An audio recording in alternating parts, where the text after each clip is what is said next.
For the beginning years of my high school, as a black student in a predominantly white institution, my blackness as a culture and a language existed in what I call a nervous condition. It could not coexist with the white colonial dynamic of the space.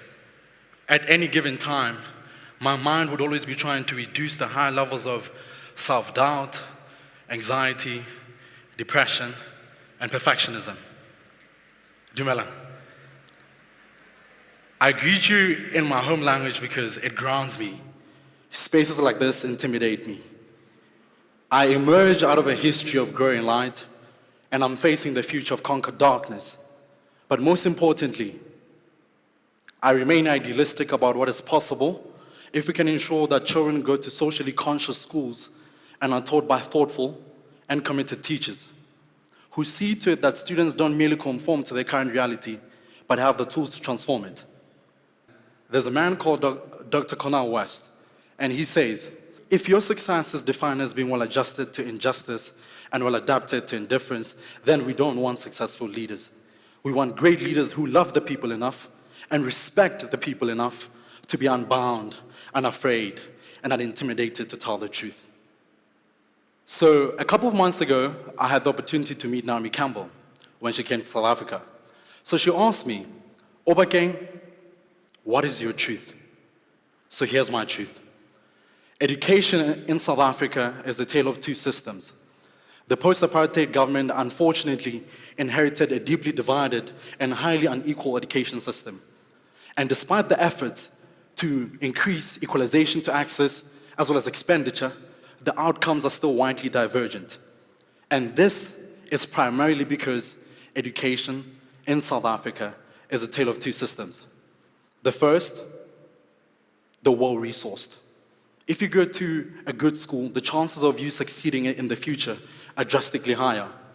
But if you go to an impoverished school, structurally impoverished school, where success barely occurs, and when it does, it is a miracle covered on front page newspapers in the name of hard work, without acknowledging the structural difficulty of accessing education in those circumstances. So, growing up, my neighbor was one of 3 students in my village who had an opportunity to go to a really good school.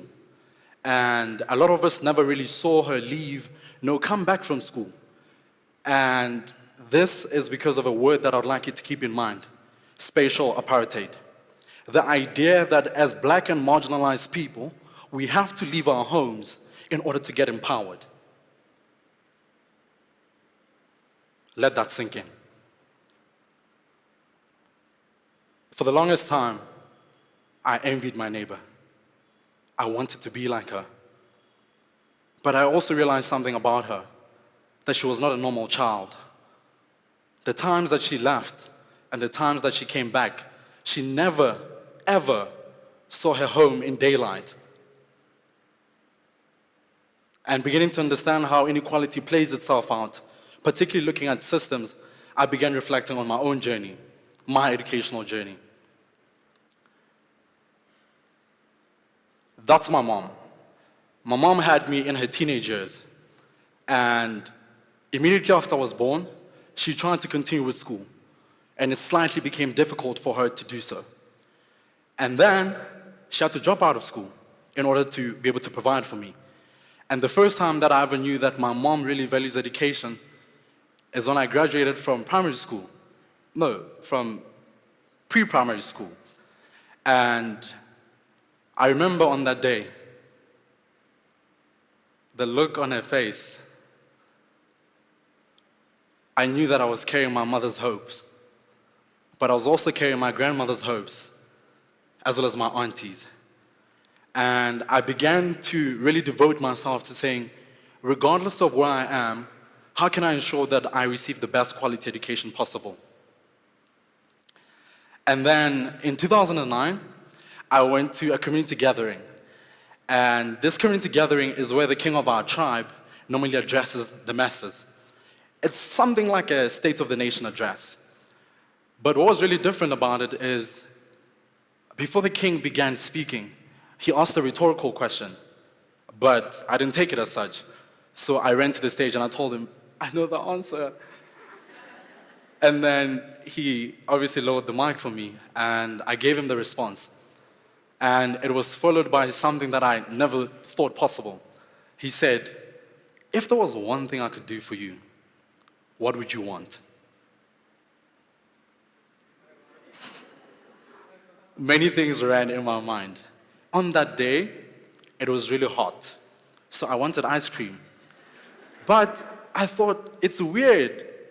Who asked the king to buy him ice cream? So I asked for something better. I said, can you please take me to a school where I can learn how to read and write in English? Note that by the time I was making this request, I was in grade 4. And I was fitting a statistic that says that 78% of South African grade 4 students cannot read for meaning. This statistic happens to be concentrated in structurally impoverished black communities as well as schools. But nonetheless, I made the request. And time went by. I thought, but I asked for a scholarship. Are you going to take me to school or not?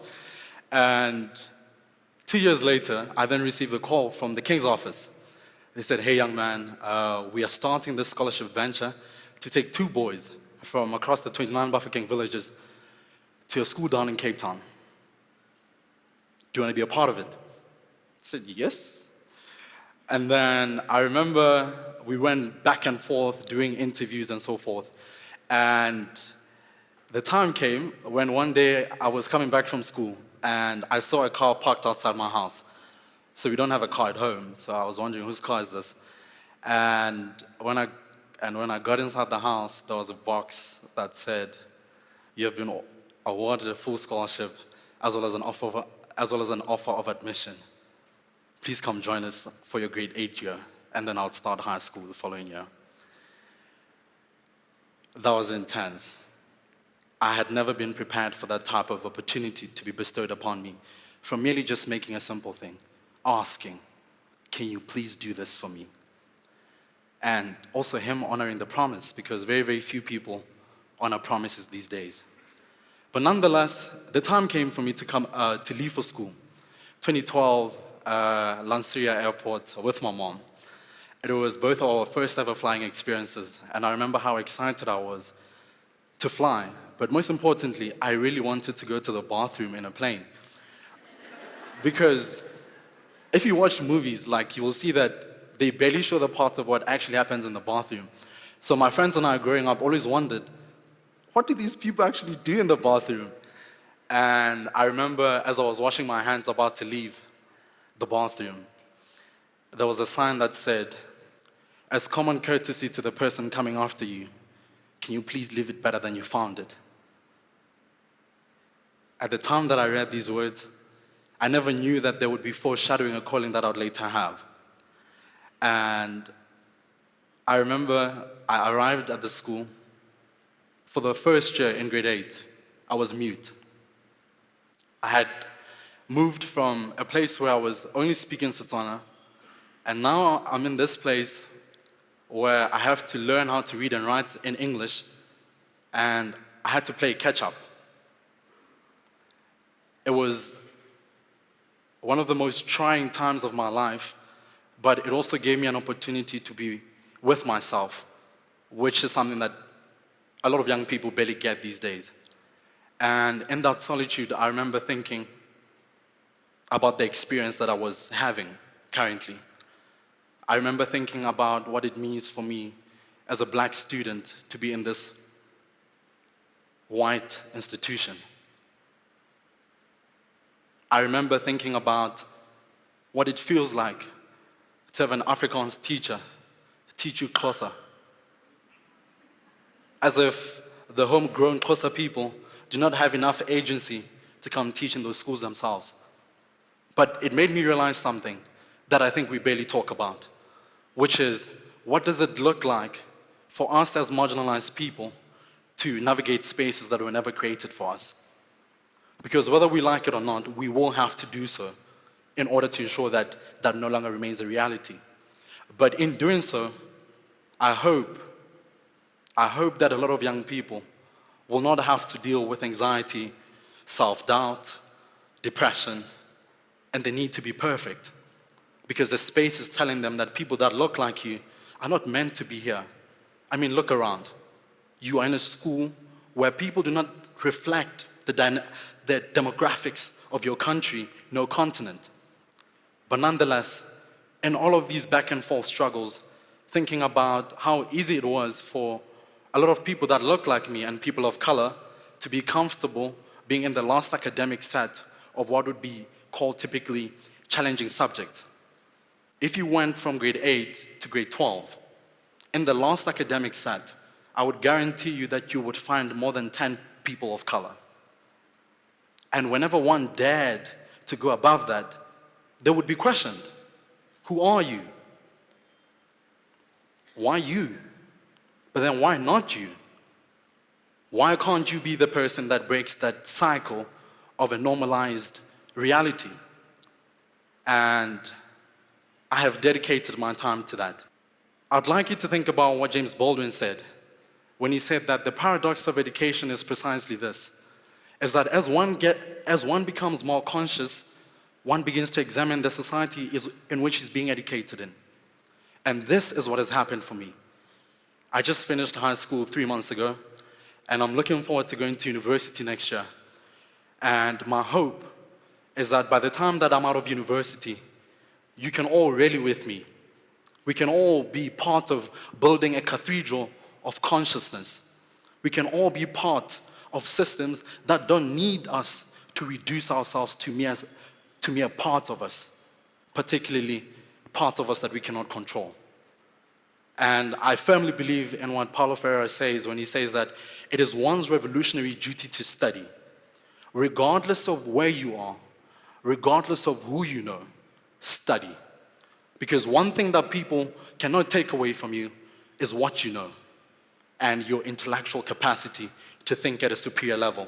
Because regardless of what skin color you are, regardless of what sex you are, everyone bows down to superior thinking.